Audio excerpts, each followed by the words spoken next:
ഫെബ്രുവരി 13 ലോക റേഡിയോ ദിനം. മികവോടെ radio Koodallur. കൂടല്ലൂരിലെ government high school കുട്ടികളുടെ റേഡിയോ 5 വർഷം പിന്നിടുന്നു. 2019 തുടക്കമിട്ട റേഡിയോ കോവിഡ് കാലഘട്ടത്തിലാണ് വാർത്തകളും വിവിധ പരിപാടികളുമായി സജീവമാകുന്നത്. കഴിഞ്ഞ വർഷത്തെ പ്രവർത്തനങ്ങളുടെ മികവിൽ സംസ്ഥാന സർക്കാരിന്റെ മികവ് പുരസ്കാരവും റേഡിയോ കൂടല്ലൂരിനെ തേടിയെത്തി.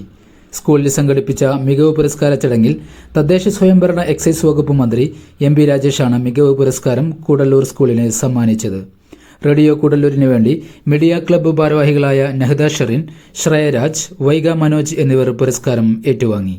ലോക റേഡിയോ ദിനാഘോഷങ്ങളുടെ ഭാഗമായി കൂടല്ലൂർ സ്കൂളിൽ വിവിധ പരിപാടികളാണ് സംഘടിപ്പിച്ചിട്ടുള്ളത്. കേരള മീഡിയ അക്കാദമിയുടെ സഹകരണത്തോടെ പ്രവർത്തിക്കുന്ന സ്കൂളിലെ മീഡിയ ക്ലബ്ബാണ് റേഡിയോ കൂടല്ലൂരിന്റെ പ്രവർത്തനങ്ങൾ നിയന്ത്രിക്കുന്നത്. ജിജി ടീച്ചറുടെ നേതൃത്വത്തിലാണ് ഈ അധ്യയന വർഷത്തിലെ റേഡിയോ കൂടല്ലൂരിന്റെ പ്രവർത്തനം. വാർത്തകളുടെ അവതരണം, അമ്മ വായന, ഗസ്റ്റ് ടോക്ക്, ദിനസന്ദേശം, സർഗവേള തുടങ്ങിയവയാണ് റേഡിയോ കൂടല്ലൂരിലെ പ്രധാന പരിപാടികൾ.